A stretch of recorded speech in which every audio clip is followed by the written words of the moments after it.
भारत माता की, भारत माता की इनकलाब, वंदे। दोस्तों, माननीय सुप्रीम कोर्ट ने मुझे 21 दिन की मोहलत दी थी। मैं तहे दिल से सुप्रीम कोर्ट का शुक्रिया अदा करना चाहता हूं, बहुत बहुत। उन्होंने चुनाव प्रचार करने के लिए मुझे ये मोहलत दी थी। 21 दिन कल पूरे हुए। अब यहां से मैं सीधा तिहाड़ जा रहा हूं। ये 21 दिन मेरे लिए बहुत विस्मरणीय है। मैंने एक भी मिनट खराब नहीं किया। रात दिन 24 घंटे देश को बचाने के लिए प्रचार किया है। केवल आम आदमी पार्टी के लिए प्रचार नहीं किया, सारी पार्टियों के लिए प्रचार किया। बंबई भी गया, भिवंडी भी गया, हरियाणा भी गया, उत्तर प्रदेश भी गया, पंजाब भी गया, जमशेदपुर भी गया। जहां मौका मिला, जहां जिसने बुलाया, उसी के लिए प्रचार करने के लिए गया, देश बचाने के लिए। मेरे सामने देश था। आम आदमी पार्टी इंपॉर्टेंट नहीं है, आम आदमी पार्टी सेकेंडरी है, पहली हमारे लिए देश है। तो मैं दिल्ली के लोगों को कहना चाहता हूं, आज आपका बेटा दोबारा जेल जा रहा है, इसलिए नहीं कि मैंने कोई भ्रष्टाचार किया है, इसलिए कि मैंने तानाशाही के खिलाफ आवाज उठाने की जरूरत की है। इस प्रचार के दौरान एक सबसे बढ़िया बात यह हुई कि सारे देश के सामने प्रधानमंत्री श्री नरेंद्र मोदी जी ने यह कबूल किया कि उनके पास मेरे खिलाफ रत्ती भर भी सबूत नहीं है। हम कहते थे ना, जब भी हमसे पूछा जाता था कि भाई ये कह रहे हैं 100 करोड़ रिश्वत ली, 100 करोड़ रिश्वत ली, वो 100 करोड़ कहां गया? 500 से ज्यादा जगह तुमने रेड मार ली, कहीं चवन्नी मिली हो, अठन्नी मिली हो, 1 रुपया मिला हो, कहीं हमने खर्च किया हो, कहीं कैश पड़ा हो, कहीं लॉकर में मिला हो, कहीं स्विस बैंक में मिला, कहीं चवन्नी नहीं मिली, तो पैसा कहां गया? तो एक टीवी चैनल के इंटरव्यू में उस टीवी वाले ने मोदी जी से पूछा कि प्रधानमंत्री जी, ये केजरीवाल चारों तरफ कहता घूम रहा है कि आपके पास उसके खिलाफ कोई सबूत नहीं है, आपके पास उसके खिलाफ कोई रिकवरी नहीं है, फिर आपने उसको गिरफ्तार कैसे कर रखा है? पता है प्रधानमंत्री जी ने क्या कहा? प्रधानमंत्री जी कहते हैं, मैं मानता हूं कि केजरीवाल के खिलाफ कोई सबूत नहीं है,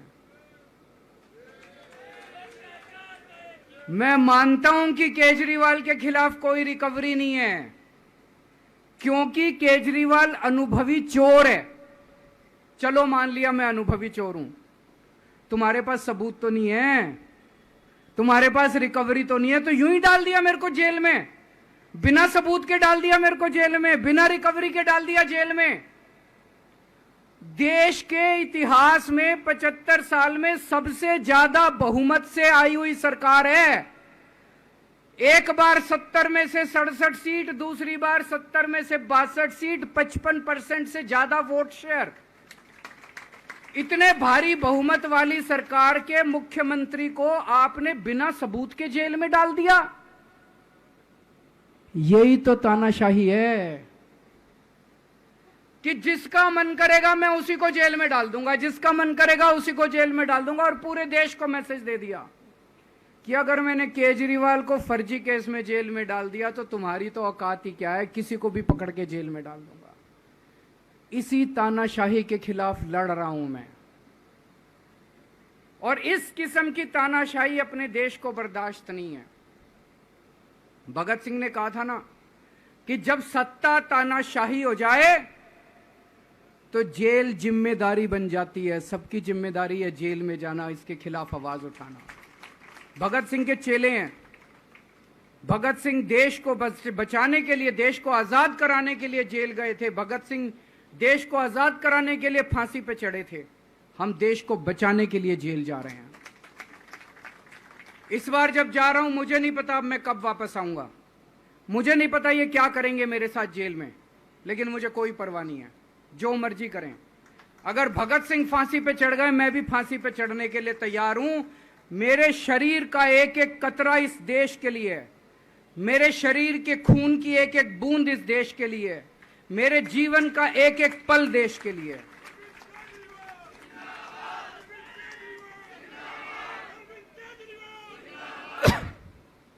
अभी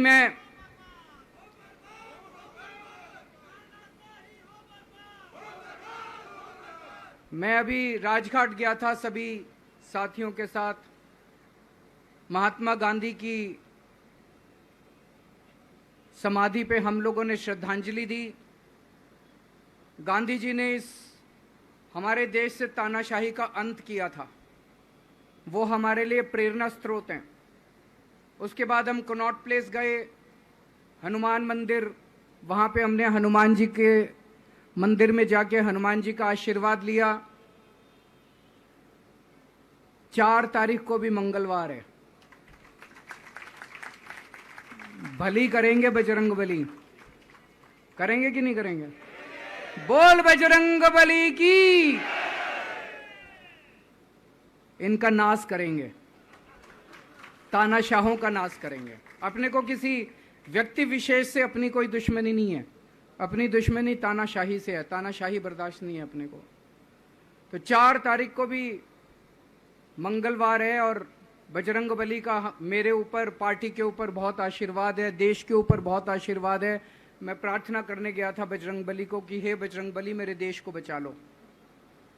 अभी कल एग्जिट पोल आए हैं, मेरे से लिखवा लो, सारे एग्जिट पोल फर्जी हैं, बिल्कुल फर्जी हैं।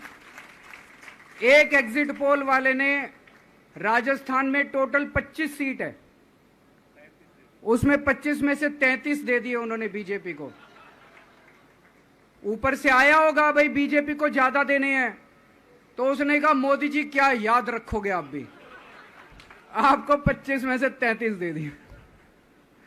तो पूरा का पूरा फर्जी है, पूरा एग्जिट पोल फर्जी है। लेकिन असली मुद्दा ये है, इनको गिनती से 3 दिन पहले फर्जी एग्जिट पोल कराने की क्या जरूरत थी, ये समझने वाली बात है। मेरे को भी समझ नहीं आया, कई सारे लोगों की कई सारी बातें चल रही हैं।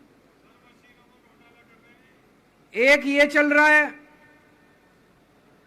कि इन्होंने मशीनों का घोटाला कर दिया, लेकिन मैंने संदीप पाठक को भी बोला है और मैं सारे इंडिया गठबंधन की पार्टियों को बोलना चाहता हूं, अपने अपने काउंटिंग एजेंट को बोल दो, पूरी तरह से सतर्क रहे। आखिरी तक अगर हार भी रहे हैं तब भी उठ के ना आए। कई बार क्या होता है, 1 राउंड में, 2 राउंड में, 3 राउंड में हार गए तो उठ के चले जाते हैं, उठ के नहीं जाना।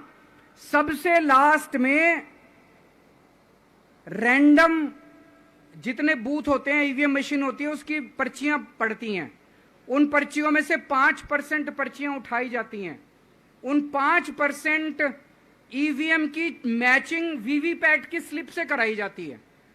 वीवीपैट पे जो स्लिप है उसकी काउंटिंग होती है, जैसे बैलेट पेपर की काउंटिंग होती थी, और उसकी काउंटिंग और ईवीएम की चेकिंग होती है दोनों की।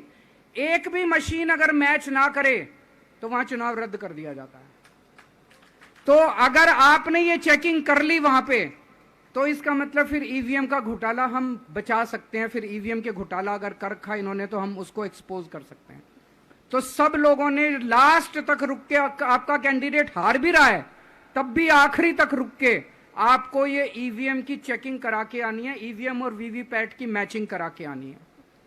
एक थ्योरी ये चल रही है कि इन्होंने इतना ज्यादा सीटें इसलिए दिखाई क्योंकि इनके लोगों ने शेयर मार्केट में इन्वेस्ट कर रखा है, और कल जब शेयर मार्केट खुले तो बम्पर होगा, तो ये अपने शेयर बेच बाच के खुद तो निकल लेंगे। बाकी एक थ्योरी ये चल रही है कि अफसरशाही पे दबाव डालने के लिए अगले 3 दिन में अफसरों से उल्टे सीधे काम कराने के लिए एक माहौल बना दिया गया।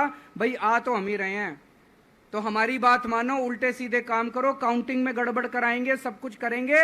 लेकिन फिर से मैं कह रहा हूं, अपने को, अपने काउंटिंग एजेंट, एआरओ, सब आरओ, सब लोगों को अपने को ट्रेन करके भेजना है और अपने को चौकन्ना रहना है। बाद में हम कहते रहे इन्होंने ये कर दिया, उसका कोई फायदा नहीं होगा। अभी अपने को चौकन्ना रहना है। एक थ्योरी ये चल रही है कि अगर इन्होंने कल ही कम सीट दिखा दी होती एग्जिट पोल वालों ने, तो हो सकता है कि इन दोनों के खिलाफ आरएसएस में और बीजेपी में कल ही बगावत शुरू हो जाती। 4 तारीख तक इंतजार ही नहीं होता, हो सकता है। तो कई सारी थ्योरी चल रही हैं, लेकिन अपने को सतर्क रहना है, चौकन्ना रहना है। मेरा अपना मानना है कि 4 तारीख को इनकी सरकार नहीं बन रही है। ये एग्जिट पोल से घबराने की जरूरत ही नहीं है, माइंड गेम है इनका, माइंड गेम खेल रहे हैं। आपको डिस्करेज करने के लिए, डिप्रेशन में डालने के लिए बिल्कुल नहीं जाना। आप उससे जाओ कि आप जीत रहे हो, आप अपने उस कॉन्फिडेंस से जाओ कि आप जीत रहे हो, और आखिरी तक आपको बैठे रहना है, किसी भी हालत में बैठे रहना है आपको। हमें हर एक को लड़ना पड़ेगा। ये चुनाव किसी पार्टी का या किसी नेता विशेष का नहीं है। ये चुनाव इस देश को बचाने के लिए है, इस देश में जनतंत्र को बचाने के लिए है। जिसके लिए भगत सिंह, गांधी जी, सब लोग लड़े थे, वही माहौल आज है। जिस तरह से हमने अंग्रेजों को हटाया था, आज इस सत्ता को अपने को हटाना है। तो मैं सभी आप सब लोगों का, सभी साथियों का बहुत बहुत शुक्रिया अदा करना चाहता हूं। बहुत साथ मिला आप लोगों का इन 21 दिनों में। अब जब भी मैं लौट के आऊंगा फिर मिलेंगे आप लोगों से। तब तक के लिए अलविदा।